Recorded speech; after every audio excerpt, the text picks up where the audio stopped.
Assalamualaikum warahmatullahi wabarakatuh. Bagaimana kabar kalian? Sehat? Sehat? Sehat, ceria, alhamdulillah. Nampaknya kelas 11 masuk semua ini ya? Ya, alhamdulillah. Kita patut bersyukur karena kita masih diberikan keselamatan, kesehatan, sehingga kita dapat bertemu dalam pembelajaran pagi hari ini.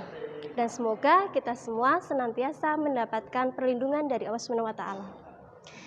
Nah, sebelum kita mulai pembelajaran hari ini, marilah kita berdoa bersama agar apa yang kita dapatkan dari pembelajaran pagi ini memberikan kemanfaatan dan keberkahan bagi kita semua.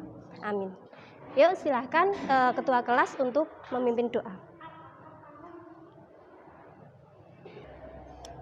Amin. Oke. Masih ingatkah kalian dengan pembelajaran kita yang kemarin, di pertemuan kemarin? Yazil? Oh iya, bisa memberikan contohnya? Oke, jadi kemarin kita sudah membahas mengenai akhlak tercela dalam pergaulan remaja, di mana salah satu akhlak tercela tersebut adalah adanya para remaja yang lebih senang untuk nongkrong, kongko-kongko, atau mungkin bermain game online secara terus-terusan, sehingga mereka lupa untuk belajar, bahkan ngirim tugas, atau mungkin justru lupa untuk beribadah. Nah, untuk menambah keyakinan kalian, supaya kalian lebih mantap lagi bahwa itu termasuk perilaku tercela, maka untuk pertemuan hari ini kita akan membahas mengenai akhlak tercela, yaitu israf, tabdzir, dan juga bakhil. Nah, sebelum Ibu menyampaikan materinya, Ibu akan sampaikan dulu kompetensi dasar dan tujuan pembelajarannya. Silahkan kalian perhatikan slide yang Ibu tampilkan.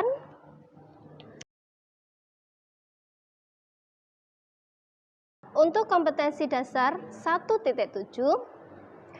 menyadari kewajiban menghindari akhlak tercela, yaitu israf, tabdzir, dan bakhil.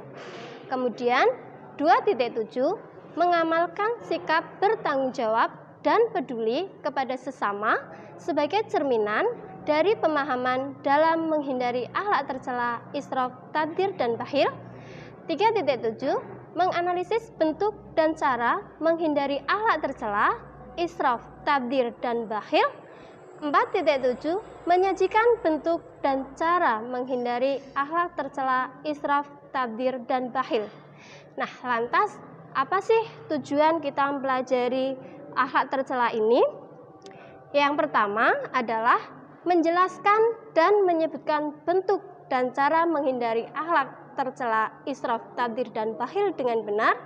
Kemudian tujuan yang kedua, kalian dapat merumuskan, menyimpulkan, kemudian memaparkan hasil analisis tentang bentuk dan cara menghindari akhlak tercela, israf, tabdzir, dan bakhil. Kemudian kalian bisa menerapkan dalam kehidupan sehari-hari, sekaligus kalian dapat mengkritik dan juga memberikan solusi setiap permasalahan yang berkaitan dengan akhlak tercela, israf, tabdzir, dan bakhil.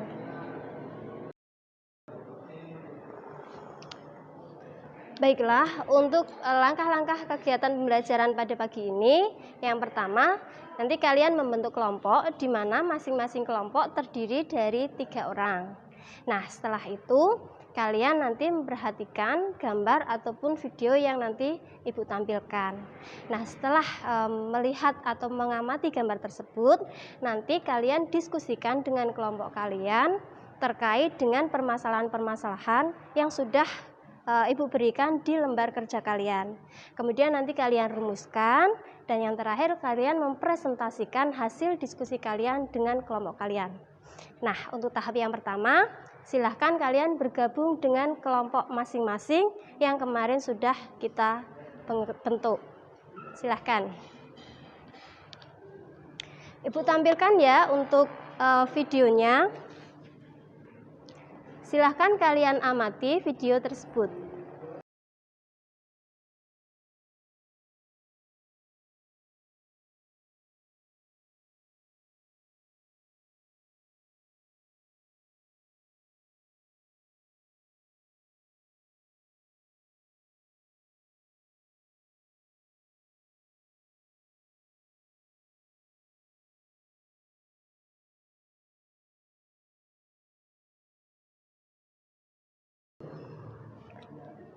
Bagaimana? Sudah selesai hasil diskusinya? Sudah dirumuskan? Oke, kalau sudah selesai berarti nanti persiapan kalian tampil di depan untuk mempresentasikan hasil diskusinya sesuai dengan nomor undian yang tadi sudah diberikan atau didapatkan. Silahkan untuk persiapan. Kelompok yang pertama, silahkan ke depan.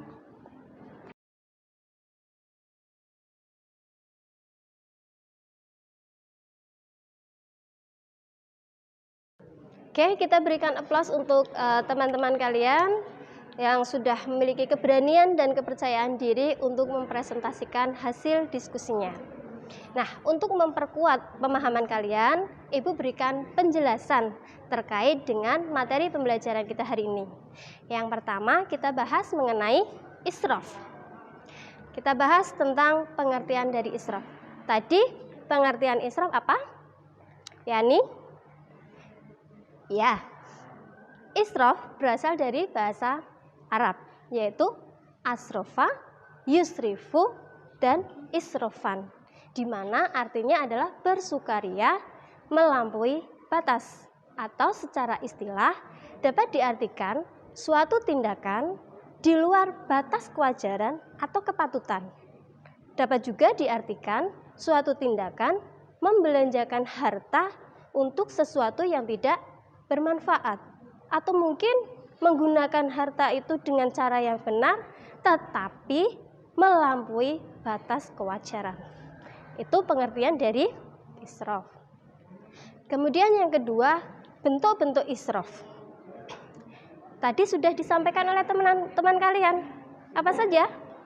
Iya, makan, minum, berpakaian dengan melampaui batas, atau makan dengan jumlah yang besar, atau masuk kategori dengan makan minum secara bermewah-mewahan, atau memakai pakaian yang mungkin terlalu ketat, terlalu transparan, atau mungkin terlalu pendek.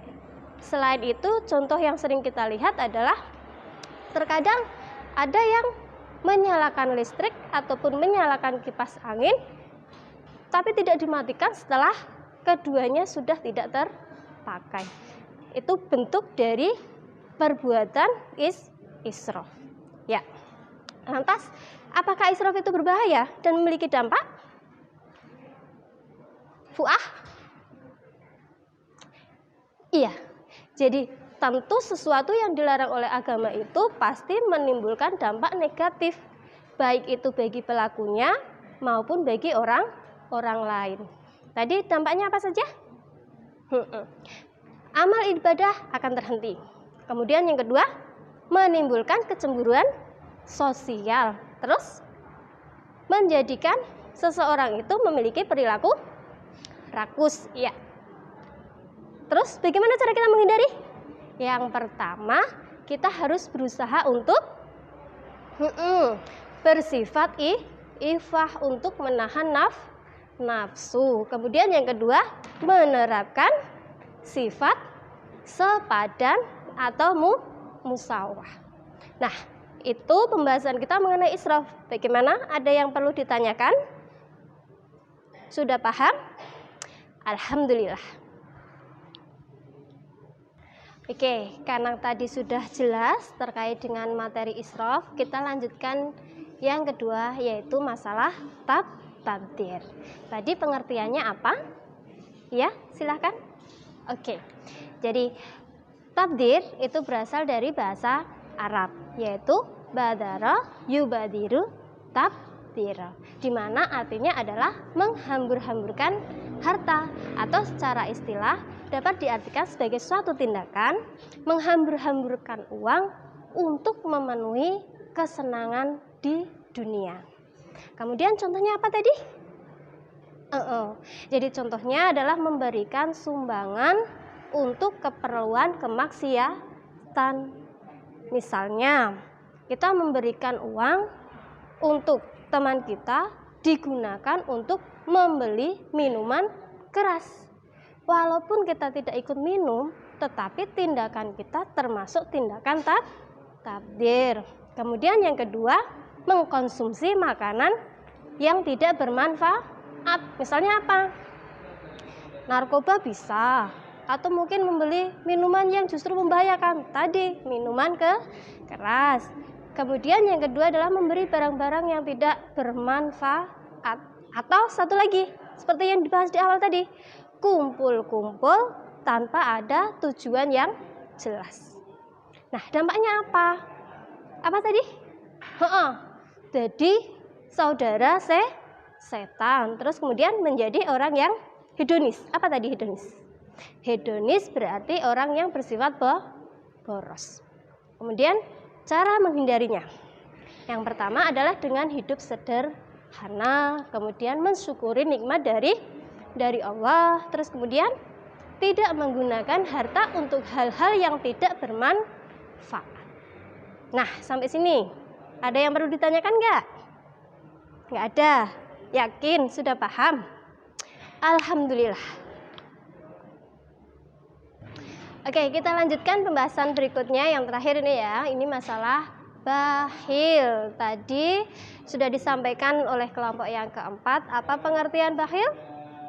Iya, bakhil artinya adalah menahan harta yang seharusnya dikeluarkan, seperti halnya atau sebagaimana halnya yang telah disampaikan di dalam Quran surat Al-Isra ayat 29 dan 30 yang tadi sudah dilafalkan oleh Mbak Mulyaningsih. Oke, contoh dari bakhil apa? Bersikap apa tadi? Acuh terhadap orang lain. Jadi kalaupun ada korban, ya sudah cuek saja, tidak peduli, karena dia merasa bahwa harta yang dia punya itu adalah hasil jerih payahnya, bukan atas pemberian dari Allah Subhanahu wa taala. Kemudian yang kedua, tidak mau membayar zakat. Nah, ini dampaknya besar sekali. Yang pertama, tentunya akan mendapatkan dosa besar. Kemudian dibenci Allah adalah ya, setiap perbuatan atau perilaku akhlak tercela pasti akan dibenci oleh Allah Subhanahu wa taala. Kemudian berikutnya adalah terhalang masuk surga dan menimbulkan malapetaka. Kenapa? Karena biasanya orang yang suka menahan harta, dia bekerja kemudian menyimpan atau menumpuk hartanya. Nah, kemudian orang lain pasti akan melihat kekayaan orang tersebut, akhirnya menimbulkan sifat iri atau mungkin menimbulkan rasa keinginan memiliki harta tersebut. Nah, akhirnya menimbulkan malapetaka. Ini juga harus dihindari. Cara menghindarinya bagaimana? Yang pertama, selalu bersyukur atas nikmat yang diberikan oleh Allah Subhanahu wa taala. Kemudian yang kedua, yakin percaya bahwasanya segala sesuatu yang kita punya di dunia ini adalah milik dari Allah yang sewaktu-waktu pasti akan kembali kalau kita tidak bisa menjaganya dengan baik, kalau kita tidak bisa menggunakan sebagaimana mestinya. Kemudian berikutnya, membiasakan diri untuk berkegiatan atau mengikuti kegiatan sosial. Oke, ada pertanyaan nggak? Nggak ada? Oke, berarti pembahasan kita mengenai akhlak tercela, baik itu israf, tabdzir, kemudian bakhil, mulai dari pengertian, terus kemudian bentuk ya atau contoh, terus kemudian dampak dan cara menghindari, selesai. Nah, sebelum kita tutup, apa sih hikmah yang dapat kita ambil dari pembelajaran kita hari ini? Yuk, Jazil. Apa Zil? Iya. Yang pertama adalah mawas diri. Hati-hati. Kalau kita takabur, nanti jangan-jangan kita seperti Qarun. Akhirnya meninggal ataupun hancur oleh hartanya sendiri. Kemudian yang kedua, tidak menghambur-hamburkan harta. Kemudian yang ketiga, bersifat sederhana. Terus kalau kita punya rezeki yang lebih berarti harus berbagi. Yang terakhir, berarti rajin menabung untuk masa depan. Oke, terima kasih untuk pertemuan hari ini. Nah, untuk tugas di rumah, silahkan kalian perhatikan slide berikut ini.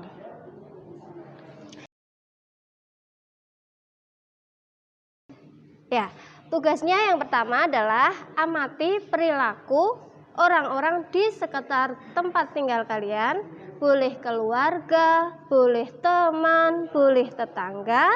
Kemudian kalian identifikasi perilaku-perilaku tersebut yang termasuk dari perilaku akhlak tercela, baik itu israf, tabdzir maupun bakhil. Kalian tuliskan masing-masing 5. Jadi israf 5, tabdzir 5, bakhil berikan 5 contoh perilaku tersebut. Dikumpulkan di pertemuan yang akan datang. Ditulis dulu. Ya. Nah, itulah tugas kalian. Untuk pembelajaran kali ini cukup. Silakan sebelum kita tutup acara pembelajaran atau kegiatan pembelajaran hari ini, marilah ditutup dengan doa agar apa yang kita pelajari benar-benar bermanfaat bagi kita, dicatat sebagai amal ibadah sehingga mendatangkan pahala dan keberkahan bagi kita semua. Silahkan untuk ketuanya memimpin doa. Selesai. Sekali lagi terima kasih atas perhatian kalian. Mohon maaf jika ada kata-kata yang kurang berkenan. Assalamualaikum warahmatullahi wabarakatuh.